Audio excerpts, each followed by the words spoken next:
Yep, our movie starts in 18 minutes, and we're still in line. There's poor Hank. I cry every time. Alright, we're here with this asshole who saw the movie before us all. Yeah. So, Richard, Yes. tell YouTube, what did you think? I liked it. I really liked it. I totally understand where the critics are coming from, though. Save it. Save it. No. I'm not going to be specific. We will talk tomorrow. I'm not going to be specific, but I understand now why the critics are hating it. But it's really good. Alright, Richard, have a good night, buddy. You want to go over next week? Yes.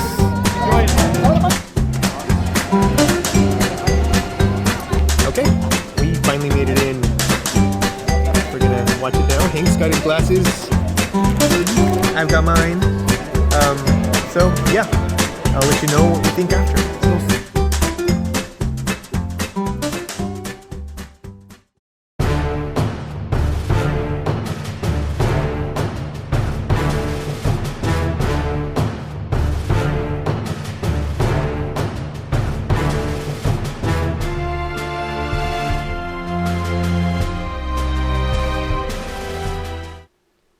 All right, welcome to episode 7 of The Heroes You Deserve. My name's Henry, I'm Mike.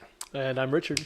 and this episode we are going to be talking about Batman versus Superman, and heavy spoiler alert. We all watched it last night, so we're going to review the movie, our take on it, our impressions, what it got right, what it got wrong, and we're going to discuss what we all thought about it. So spoiler alert. So again, this is for people who have seen the movie, because we're going to go into very specific details of plot points or character or story development or whatever. So spoiler alert. So if you haven't seen it, you have already been warned. Yeah, pause right here. Watch it first. Buy your ticket. Go to the theater.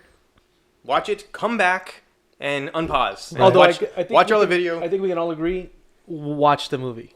100% watch the movie. Watch the movie.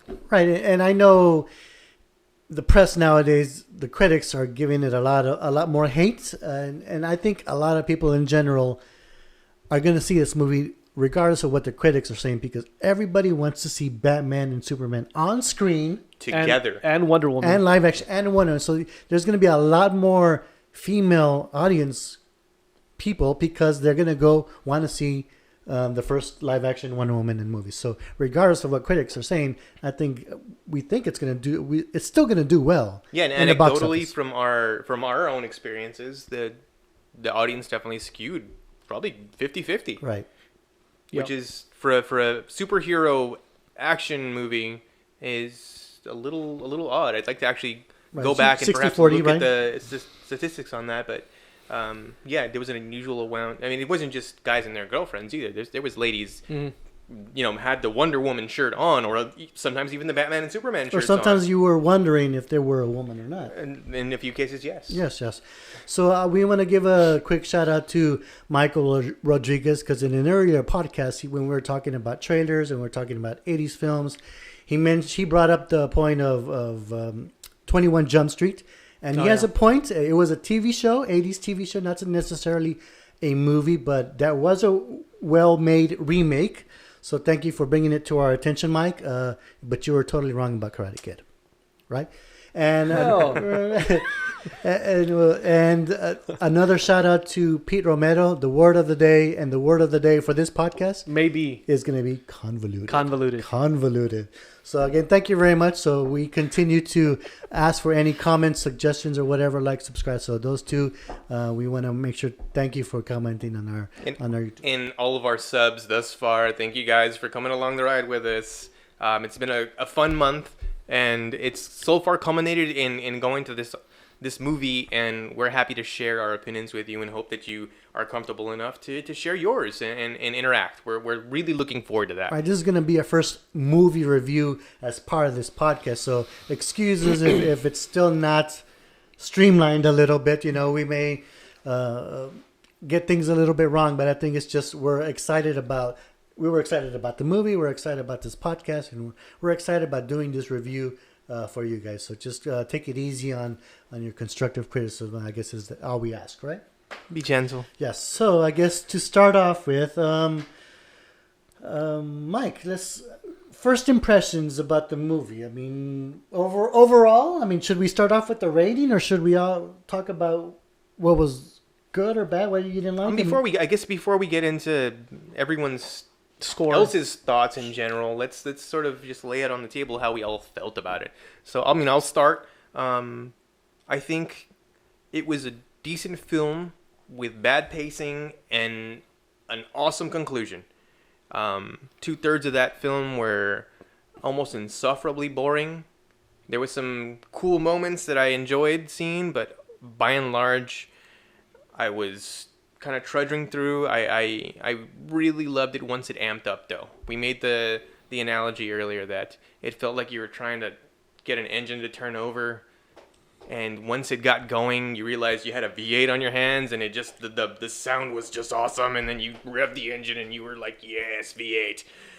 That's how the film felt to me. It was a lot of frustration getting that engine to turn over, feeling like I flooded it, and then there it was, the purr. I liked it. I mean, at the end ultimately, I think I enjoyed the film. I think it's going to stand up to multiple viewings. It's going to be one of those films I have no problem watching when it's on HBO, and even when it's on some of the basic cable channels. Even I can't wait to own the Blu-ray. So I mean, it did its job. I'm in. Me, I thought it was okay as well. I thought the third act totally made up for the first 2/3. The pacing was a little off, and I guess we're definitely going to discuss all these issues for sure.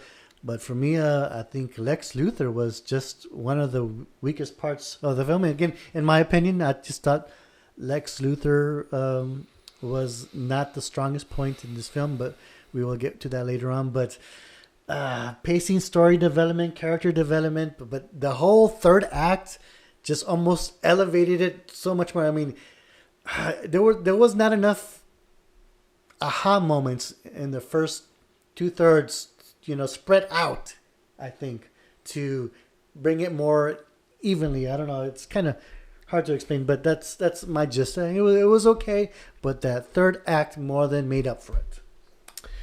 For me, I'm comparing this movie to a zero issue of a comic book.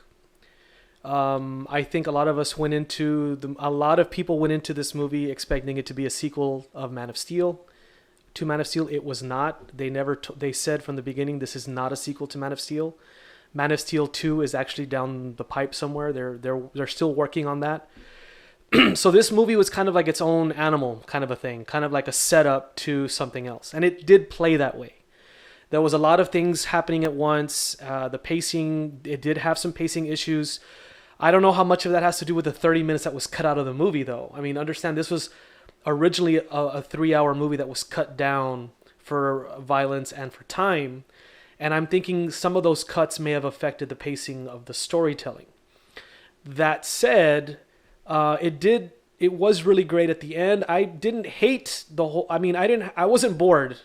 I know you all are saying that you all were kind of trudging through the first 2/3. I was never bored in this movie. I was just always curious. I was always like, okay, what's coming next? What are they giving me next? Because everything was just completely new. Now, did it all work? Not necessarily, but it was new, and I was definitely interested, and I was never bored. But it's not a Superman movie. It's not a Batman movie. It's a zero issue to Justice League. And if you can kind of wrap your hand, if you're a comic book reader and you're familiar with what zero issues are, that's, for me anyway, from my perspective, that's what this movie was. This is the first time we've ever really seen something like this at the movies. You want to give a quick explanation for our viewers who maybe aren't comic readers, who don't understand the zero issue concept? Okay, so most comic books start at number 1. Those of y'all maybe who are at least somewhat familiar with maybe the idea of collecting comics, the idea of a number 1 issue is always like, oh, I have the number 1 issue, that's when it starts. Typically, and I think this started around the mid-90s, they started kind of pumping out these zero issues. So it's because of the 0 hour. Is that what started it? Mm-hmm. And what they were was, okay, you know where this story started, but this is what happened before that. And Like a prelude. it was like a prelude, to so to speak. But Zero issues are never really like these big epic stories. They're kind of just these little extra bits of information that are given to you that may pay off down the road. Like, say, for example, what happened was, like, say Batman was in issue number 200. They pumped out a Zero issue to some extra bit of information that happened way, way, way long ago that might be paying off in a story that they're about ready to hand off now. Right, so it informs a larger body of work. Right. That's basically what it is. And as you watch this movie, some people have said that this feels like a setup to Justice League, and in a way it is. But again, it was titled as such, too. It was always supposed to be that. I think the title misled people. And don't get me wrong, this is not a bad movie. It's not a bad movie, just it's not a sequel to Man of Steel. And just understand that this is just like a prelude. It's a Zero issue to Justice League. And for me, it worked. Yes, there are some problems. But on the whole, it was a positive movie experience for me. I enjoyed the movie. All right, fair enough. So, and I guess now we're going to go into more detail. We're going to zoom in a bit here and get down to the details that we didn't enjoy and absolutely did enjoy. Sure. All right, let's start off with the director, Zack Snyder. So what do you think overall as a director? How well did he do?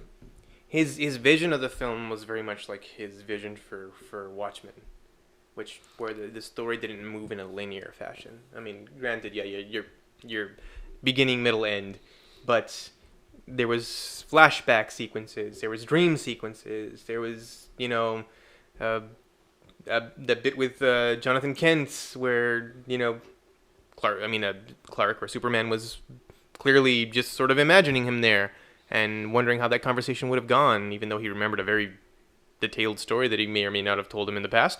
So there was bits of it that took me out of the linear story, which I guess in his mind sort of worked, but in mine really just, again, they were asides. I don't know that if we lost every one of those scenes, if I'd have been terribly disappointed. I think if they had made the Blu-ray edition, I would have been like, oh, cool, that's a cool scene. But I think I would have been very comfortable trading what we got during that first 2/3 for what we are going to get in the Blu-ray extended edition.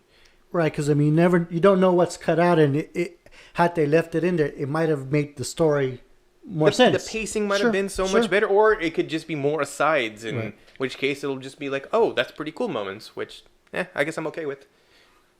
Yeah, I agree. Richard, what do you think about Zack Snyder's direction here? I think he may have been, okay, when I say this, I'm not saying this in a negative way, but I think he, more than a lot of directors working out there right now, has been hammered for his style, or the fact that he's like all style and no substance, and people attacking Sucker Punch, people attacking Man of Steel, and I think in a way he was kind of trying to overcompensate for that. And yeah, I see that. The action in this movie, as spectacular as it is probably about only like maybe 40% of the movie. It's not really action heavy. And for some people, that can be boring. If you're going to this movie to see an action movie, it really isn't an action movie until the end, till the last third. So I see him trying to maybe grow up as a filmmaker, trying to make a different type of movie. And if you're not into that type, or if, like I said, I think this all it has to be tempered with audience expectations. And I don't know what people are expecting or were expecting. I was trying not to have any expectations. But he definitely tried to spend a lot more time with dialogue, a lot more time with these personal kind of moments. And it was not a lot of very linear storytelling, but I don't think this was supposed to have it. That's just my perception of it. I don't know that this was supposed to have one linear story. I think this was kind of setting up a few threads that were going to be touched on later in other future movies. Like I said, and in that regard, this is brand new territory. And I applaud him for having the guts to try something like this, especially with the way fans are very polarized against him. So you think this was like 2 fingers up to them? Well, I don't know if it was 2 fingers up to them, but I think he was trying to do something new, and I applaud him for trying. Did it 100% succeed? Obviously, the critics hated it. So they didn't understand what he was trying to do. And I'm not saying that they're smarter than the fans or that we understand what the critics... I'm not saying that. I'm just saying that I don't think he set out to make a straight up linear, typical action comic book movie. I don't think this was that. I think he was trying to do something new, and it worked for some people and it didn't work for others. Building the foundation of Justice League. I think he's laying the foundations not just for Justice League, but for this entire DC movie universe. Because he's planting seeds for Wonder Woman, planting seeds for Aquaman, planting seeds for everything. I want to plant my seed in Wonder Woman. Well, if she lets you. Right. She'd probably let. She probably will. I think he went out of his way in regards to action, because I know the aftermath of Man of Steel. Man of Steel, he got a bit like, what are you doing? How can you do this? How can you do all of these things? And like it was called, what was it called? I'll remember the word right now. Somebody coined the term, but it was just destruction, right. Action, destruction, right. Action. And a lot of people did not like that aspect of Man of Steel. And so I think he kind of did a 180. Totally. And tried to give it more... Right, because when Batman fought Superman, they were in a warehouse that was empty. When they fought Doomsday at an island, when they went out of their way to say, "Oh, it's uninhabited." It's uninhabited, yes. Oh, great. It's like, why did you bring him back to the city? Oh, well, this place is uninhabited. Yes, they went out of their way of going against all of the criticisms that Man of Steel had. And, we were all human beings, even movie directors and writers and actors. We're all human beings. We're all going to make mistakes. To slam a movie for these reasons is a bit harsh. Like I said, I appreciated that. For me, we were watching something completely new. I've never seen anybody do what Snyder and company tried to do. It may not have completely worked, but it worked for me. And I was like, you know what? I liked it. Nobody else has done this before. Nobody else has tried to do this before. It was a daunting endeavor, to say the least. And, it didn't always click, but I appreciated the effort in the fact that, especially since people are like, oh, Marvel's leading the war. Y'all are so far behind DC. You got to catch up. They don't have to do anything. They can do whatever they want. Fans are the ones that are creating this winning the race thing. But I think that for what it was, I think Snyder should be applauded for his efforts. Okay. Sounds good. That was a good point, Rich. So I guess moving on, let's talk about story development or character development or just WTF moments that we thought. I guess, Rich. So, Mike, let's just start with you. Is there anything in regards to story or character plot that jumped out at you? Yeah, I'm sold on Affleck, Batman. Batfleck is a win. That is a complete win. Absolute win. Yes, he is Bruce Wayne from The Dark Knight Returns. If you are a Batman fan, this is the Batman. You have to see this just for this Batman. Yeah, and do yourself a favor and pick up that trade paperback, because it informs this. So if you haven't touched it yet, or you haven't, there's an 2-part animated series you can watch as well if you're not into comics. You can get the animated versions. I think they're on Netflix. And watch those, because you see this old grizzled Batman who's world weary and just knows. He knows to watch out for this Superman. But why? What made Ben Affleck perfect? His portrayal. He was very serious. Again, he has the age on him. He's an older dude. He's a big dude. Mm-hmm. The 5 o'clock shadow. We're just talking about like his actual features as a man, but his portrayal of Batman, again, very, very serious without being ham-fisted. He wasn't like Christian Bale's angsty Batman. He was just again, this grizzled veteran of fighting crime, goes through that step of even mentioning to Alfred that he knows he's breaking the law by doing what he's doing. Well, they've alluded to 20 years of crime fighting. 20 years of crime fighting. Clearly, Alfred's seen it all, done it all. I mean, he's an engineer at this point. I mean, he acted in this film as a surrogate for Lucius Fox, pretty much entirely. Jeremy Irons is, by the way, fantastic Alfred as well. Understated, but I mean, when he took as a butler should be. as a mother should be, correct. Butler. A butler. No, as a mother too. Yeah, Why yeah, not? sure. When he took the controls when they went into drone mode Right. on the Batwing, that was super cool.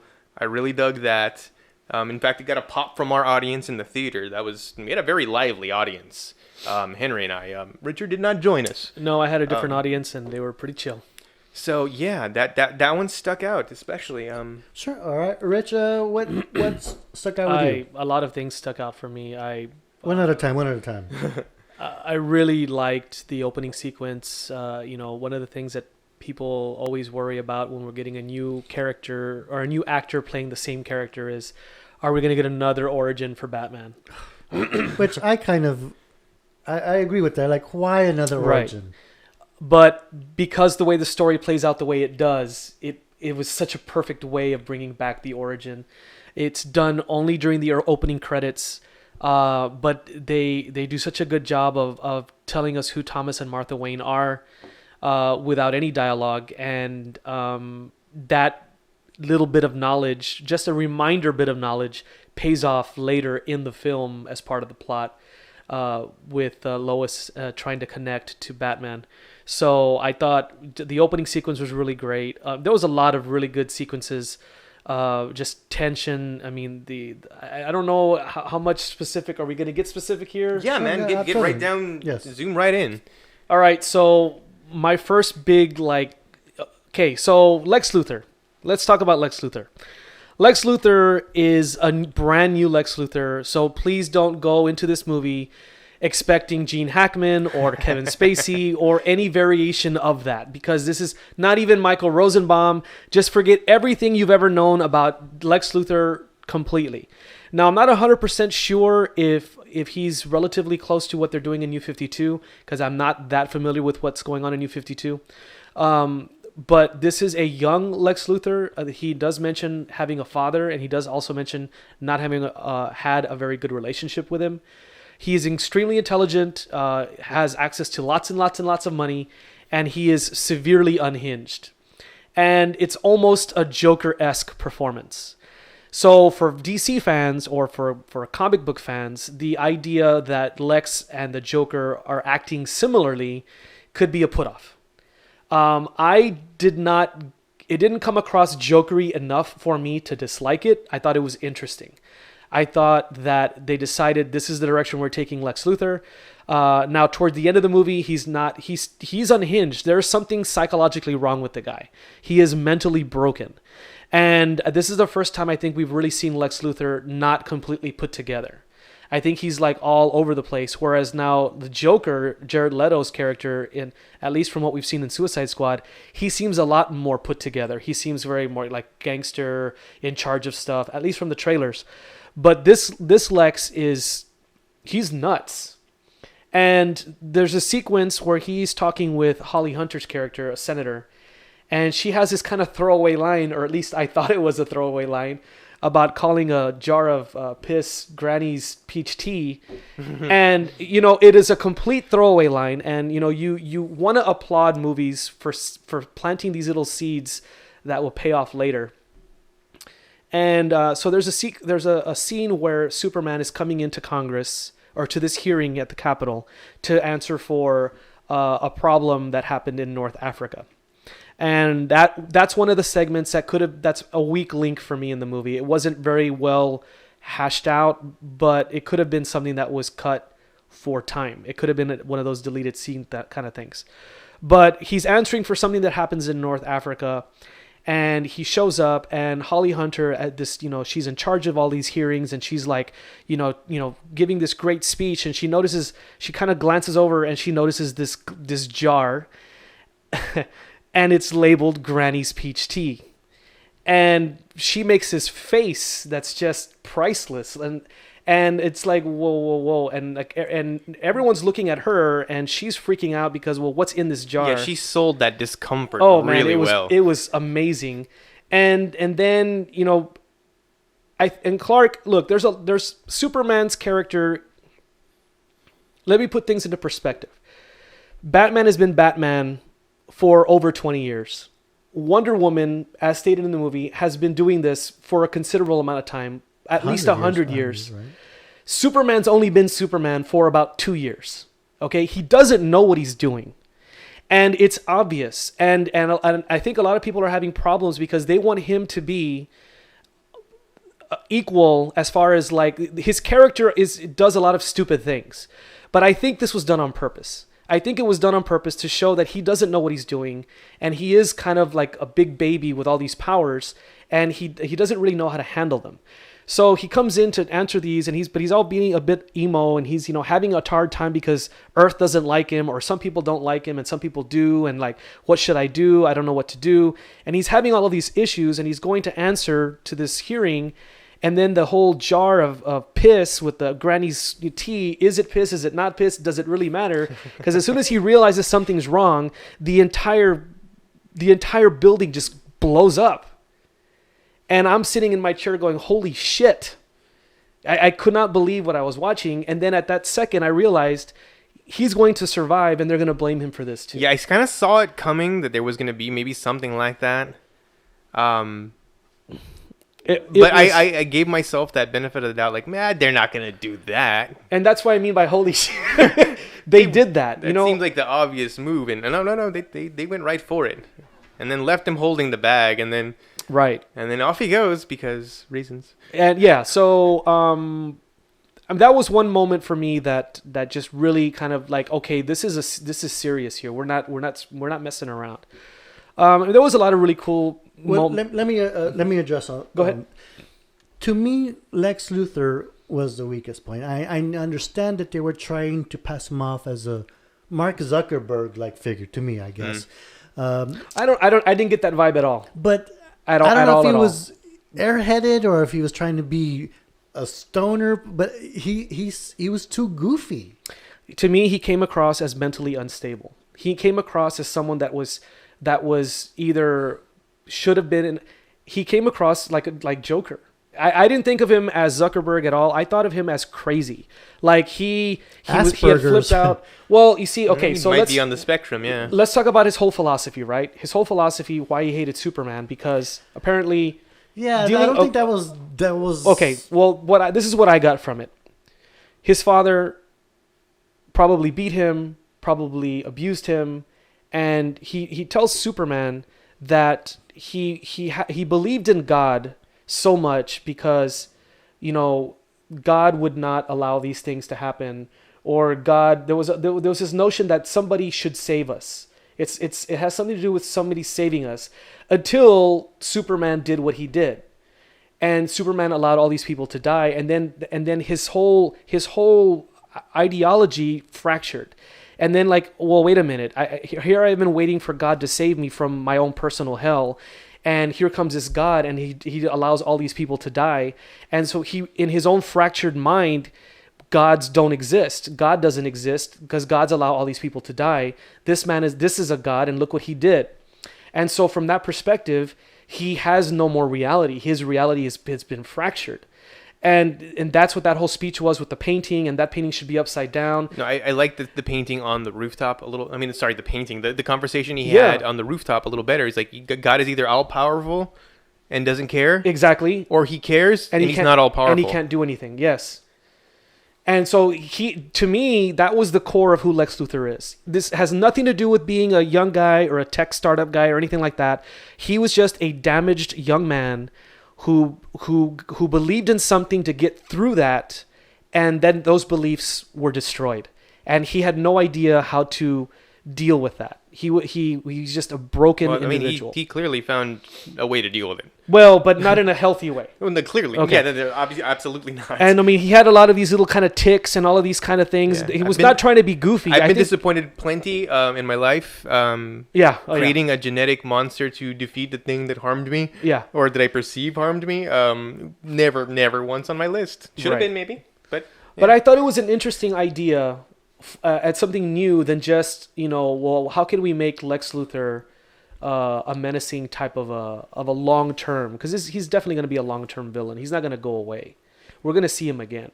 So, we have this kind of guy now who blames Superman in his own weird way for, blowing up the only support system he thought he had, I guess, or, destroying his grasp on reality. Because his grasp is gone now. He's nuts. At least that's the way it came across to me. Right, and they definitely kind of left that open towards the very end when he's kind of more over the edge now, Right. I guess. And that's another thing. So then we have all of these, things that he has all this now. So what? Superman's been on Earth for 18 months. Is that what it said? And been out. he's as been Superman. outed, right? Yeah. He's been out for 18 months. And so at that moment, he starts researching, he starts looking for kryptonite. He starts looking for for evidence. Maybe, if Superman, if this guy does exist, maybe there are others. And it all starts with Lex. He was obsessed with this. And it goes into this kind of his broken psyche, dealing with his belief that there has to be something better.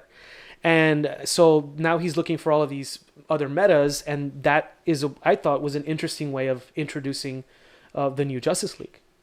How do we feel about those introductions, by the way? We'll get there. That'll be the next discussion. But I guess let's just finish up the Lex Luthor discussion. Just Sure. Yeah. I got that same vibe. I don't know that I'm all in on him just being outright crazy. I think the goofy, Mark Zuckerberg type character was his mask, obviously. Because when he tried to act like a human, even Exactly. in front of the crowd, the library benefit crowd, completely went off the rails. I mean, he's like, it starts off like kind of cute and funny, like blah blah blah, open bar, blah blah. thanks. Right. A great line, Exactly. The And whole then Mark- he decides, Yes. okay, now I'm going to say something important, and there's no idea how to be a human. Exactly. That And that's- awkward and line, that was him. brilliant by Eisenberg because he's playing a guy pretending to be what you think he is. You think he's Zuckerberg, so he's going, okay, they think I'm this guy, I'm going to act like that guy, but he's really not, but he's acting like that, so you don't see that he's There's really a scientific principle behind maybe what we've seen, because I've seen studies where if you are a standard deviation smarter than anyone you're speaking to, there's a failure to identify with Right. anything that you can't get your point across to them clearly, and nothing you're going to say to them will ever change that. will come through to them. Like an idiot savant, kind of, sort of. Not so much No. that. Think of like genius level person trying to talk to one of us. Sure, right. Trying Like to Sheldon. explain. Sheldon. Yeah, think of Sheldon Cooper trying Sure. to explain particle physics to us. Sure. We might understand it in like general terms, like okay, there's a thing that makes another thing happen, and that's kind of cool. But understanding like actually what it means, it's beyond us.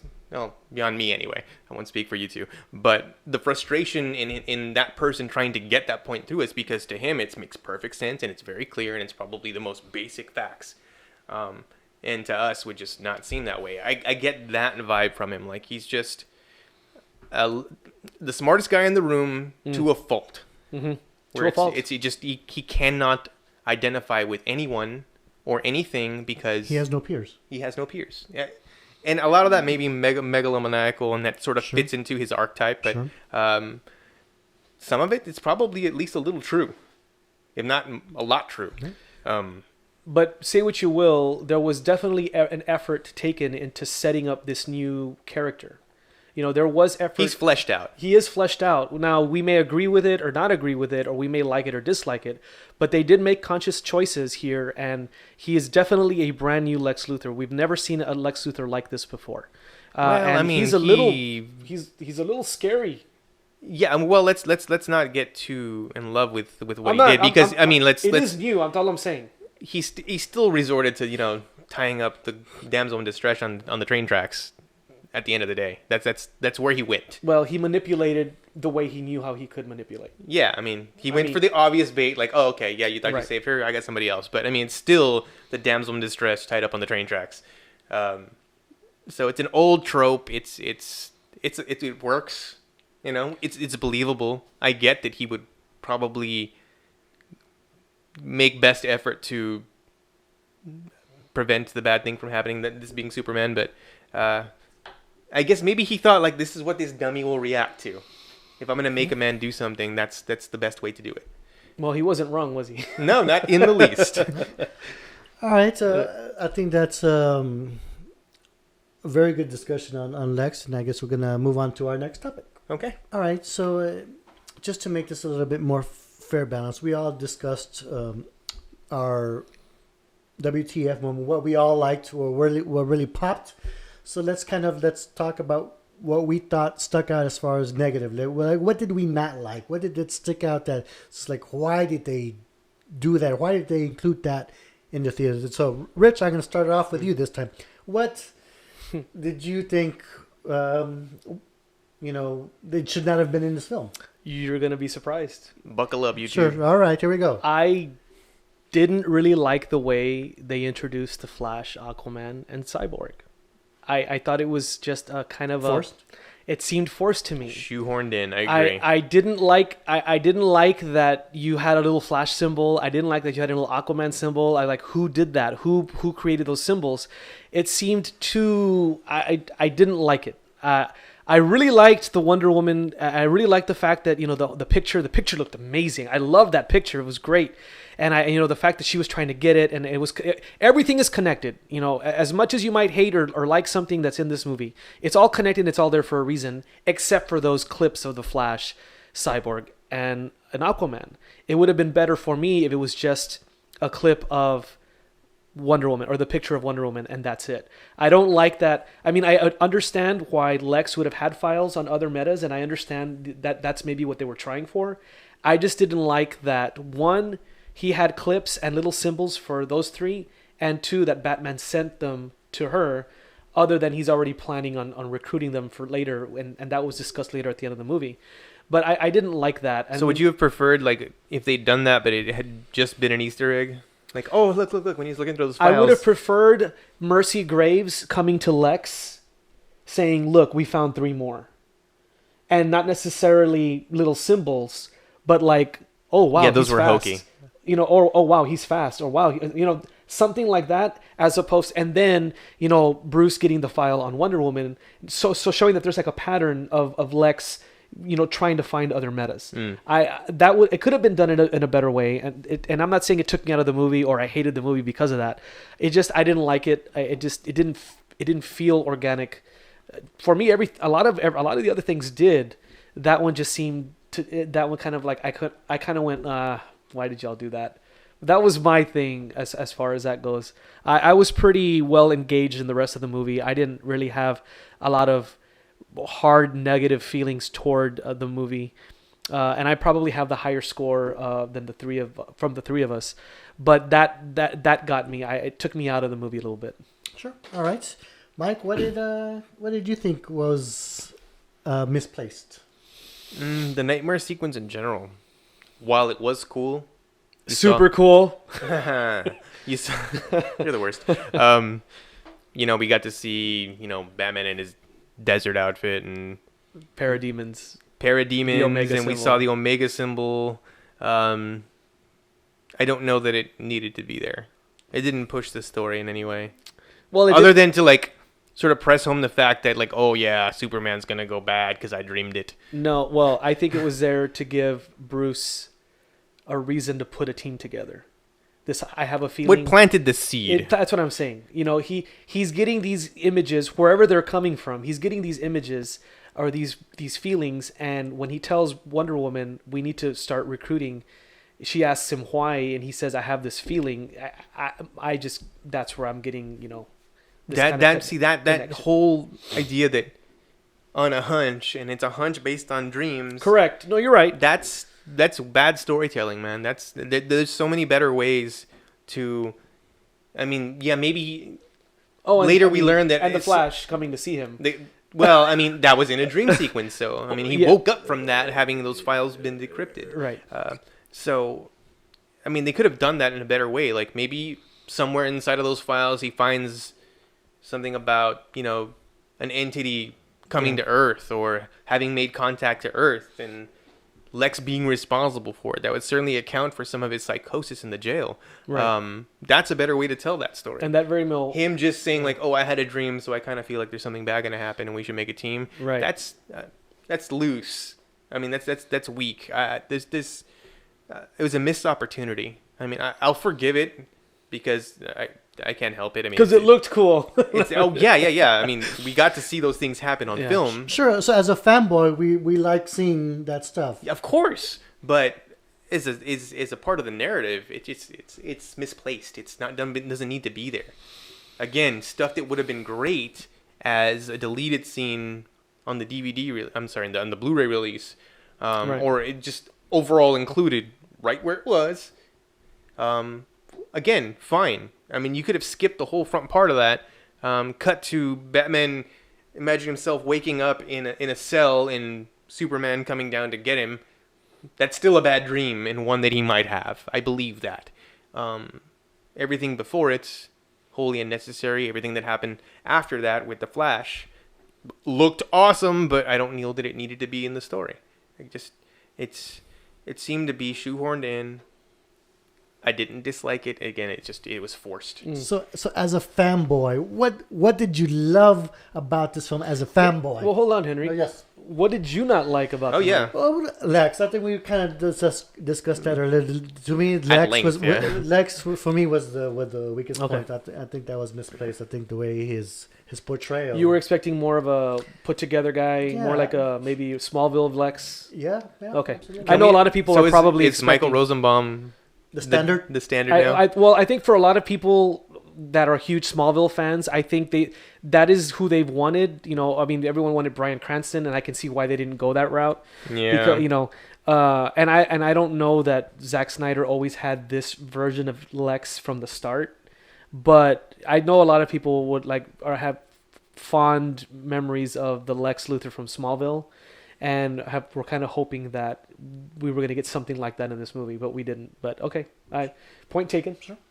All right, so So moving on. as a fanboy, what was the most awesome as a fanboy in this film? There's a lot of God, yeah, there's a lot. Okay, that whole the dream sequence. ironically, yes, but seeing the Dark Knight Returns armor That was cool. realized, Wonder Woman. functional, watching Wonder Woman fight with her lasso. Wonder Woman is a badass. Complete Wonder badass. Woman is a complete 100% badass. Yep. She's like, oh crap, I'm boarding uncoached, so already fuck this flight.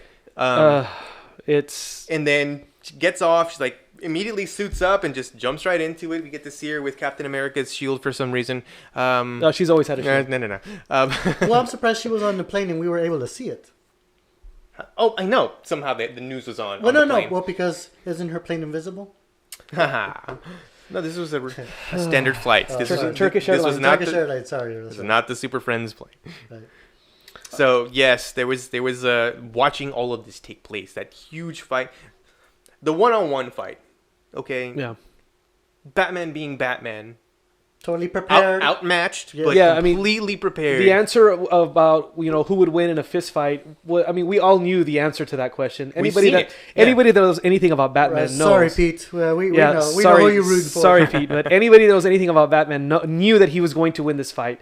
But again, to be fair, Superman's only been Superman Yeah, for a 'cause couple he's of not years. above He doesn't. cheating to He doesn't. win. Yeah, Batman is going to do whatever it takes. Ruthless. He is ruthless, and he's super violent and super ruthless in this movie. He prepares for every contingency too. I Every think. everything he had everything planned, and to a degree was one of the to reasons a very why. believable degree too. It wasn't Yeah. just like, oh, I'm gonna lay this stuff here and hopefully we end up there. Yeah, no, he knew exactly No, what he was it's doing. everything's like, all right, we're gonna go there, and then Yeah. I'm like, all right, I need to chuck you down here, Yeah, and then I need Then- to move you over here, and then 'cause this will be I here. need to kill you with this thing here. in this area. Very Yeah. wily coyote. Actually, Yes, right and I'm there. not gonna even take the chance of me walking away to grab it and then coming back to you and having you like be all powered up again. No, I'm gonna drag your ass to the thing and then kick your ass some more and then stab you and that 1 ounce of mercy. And I think he just underestimated the length of how long Superman was going to be depowered. Well, I don't Yeah, think he and had, I think well, he had a it's better just trial and understanding. error. Sure. Trial and He had a error. better understanding with that second shot he hit him with, Right. and you could see it. It's like, all right, I'm going to make use of my time here. Right. I need to hit hard.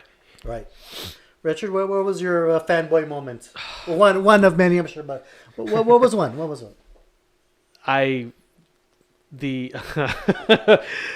Wonder Woman, everything with her in that armor, everything that she did, everything, the way that she fought, the entire Superman fight, Batman fighting with those guys in the warehouse, Batman scurrying along that roof, that ceiling in that opening shot when the cops come in to remove. That's probably that image probably stuck with me the longest. These two cops are coming in, and there's like some bunch of women that are being locked up or whatever, and there's like the devil is here, and he killed the bad man, and they're trying to let him out, and they're like, no, he's still here, and then he goes into this room, and he just I don't know, he did. Okay, first of all, It looked amazing. this is Batman. I refuse to believe he couldn't have found a better place to hide. but it looked amazing. It did look really It- cool. It looked but- amazing, and like I said, on. as a comic book, no. I mean, it's not like he's scared of cops. I think he just like was caught and like he didn't have anywhere to go, and so it is what it is, and that's where he was, and where else was he going to be? But the what he did and just the way he it was really, really cool. There was just way too many. I mean, there was a lot of. For me, I'm a huge DC fan, and there was just a lot of DC goodness in there all over the place for me. It's hard. It's really hard for me to pick one. And the bagpipes. I'm sorry, but the bagpipes always get me, and I was welling up a little bit at the end. So that's all I'm going to say. I noticed that we've been very quiet about the end of this movie, and I'm going to choose to be very quiet about the end of this movie. Sure. But those bagpipes really got me. But at we the know end. people who've by now invested so much minutes into this podcast. Yeah, okay, I we're think gonna- by we're now- gonna- We haven't talked about that at all. We're going to probably pump the brakes on that because I'm willing to bet there's a good portion of people That are still watching it that anyway. are our viewers, and I know there's not very many of you yet, but that sort of ignored it. I'm like, okay, they probably won't spoil the whole Yeah, thing. I'm not gonna- So we're yeah. not gonna spoil the whole thing. I'm not going to spoil the whole thing, but The ending sequence was unexpected. but powerful and well done, I thought. Yes, the bagpipes to me. Yeah. I don't know. I didn't know that Clark Kent was Irish. Kent is an Irish. Yeah, Kent is an Or Irish. Scottish, right? Scottish, yeah. bagpipes. Well, for me, my fanboy moment, I really liked the Dark Knight armor versus Superman fight. I mean, it was really good. That was. The film was sold around that concept. Yeah, well, yes. I mean, the Superman-Batman fight for sure, and the Doomsday fight for sure. I Those think were two really great. Those were great fights. Yeah, and they were done very, very well. How do we feel about Doomsday?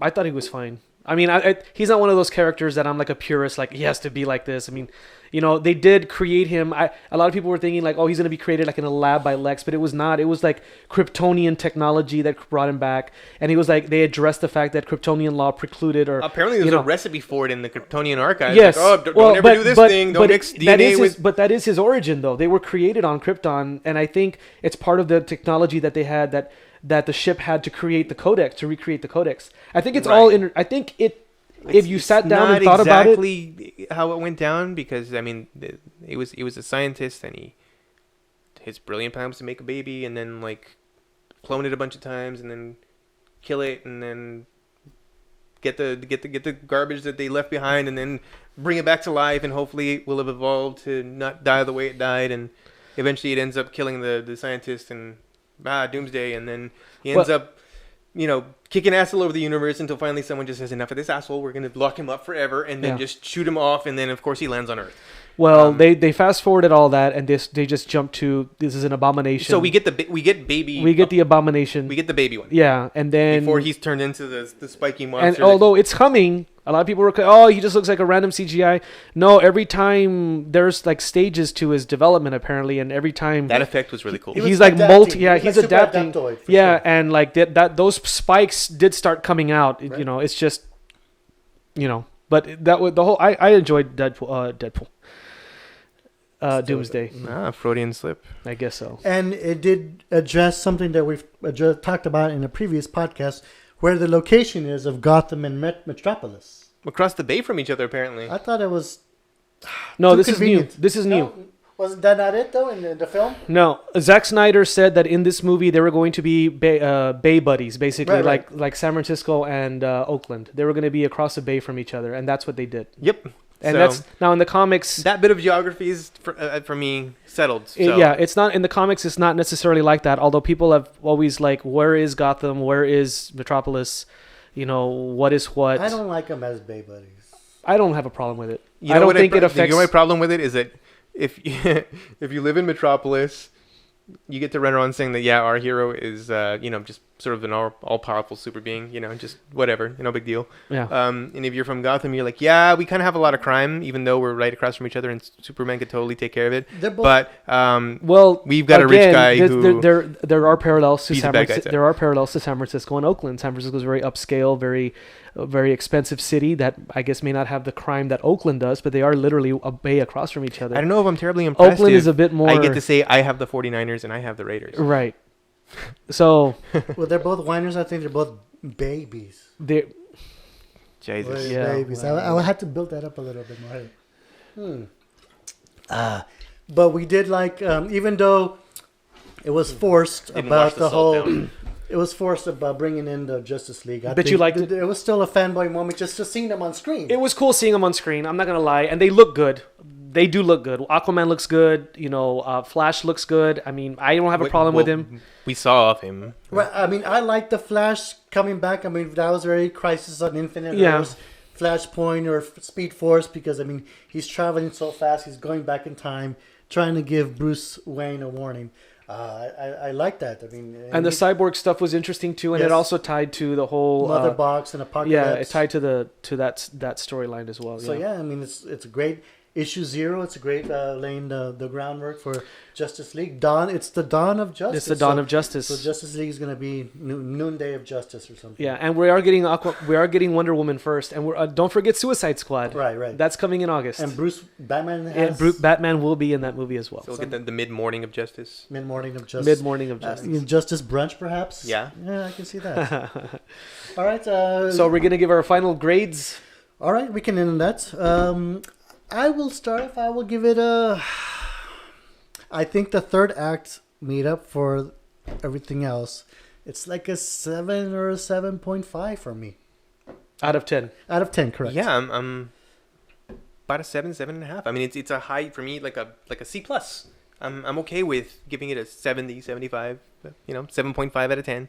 Sure. I'm comfortable with that. I'm actually going to. Like I said, I know I'm a little bit higher than the two of you. Like I said, I didn't really have as many problems with what I saw, and just after talking about it with you guys, I'm giving it an 8. I think I've been fluctuating between 7.5 and 8, but I think it really is a good movie, and you just have to understand what they're trying to do, and it's not going to work for everybody, but it is working for a lot of people. A lot of people are naming this, the best superhero movie ever. I can see why they would say that, but I can also see why people are having problems with it. But for me, I will give it an 8. All right, so that's it for episode VII of The Heroes You Deserve. We talked about Batman versus Superman. So we all brought up things we liked and we didn't like. So if you think there's something that we got right or wrong, or you want to just offer another opinion, feel free to comment below. We welcome your comments, your constructive criticism, your suggestions. So Or just regular criticism. right, exactly, constructive or deconstructive. We Sure. welcome it all. Absolutely. So we have a Facebook, The Heroes You Deserve, and we have a THYD show on Twitter here. You can like and subscribe, and this is the first of many podcasts. This was our first movie review, so we were excited to bring this to you. So it's going to be the first of many of other stuff that we have lined up down the future. We got some ideas, right? Percolating. We got some plans. We got some plans. Watch this spot. We got some fun stuff Right. coming. If you're out in the world, we may see you there. So if you see these faces, come and say hello. Right. So Watch this movie, though. Right, Watch this movie. If you haven't watched it by now, tell everybody to watch it. right. So we're on Facebook, we're on Twitter, we're on YouTube. So like, subscribe. So again, thank you very much for joining us, and I'll see you next time. Bye everybody.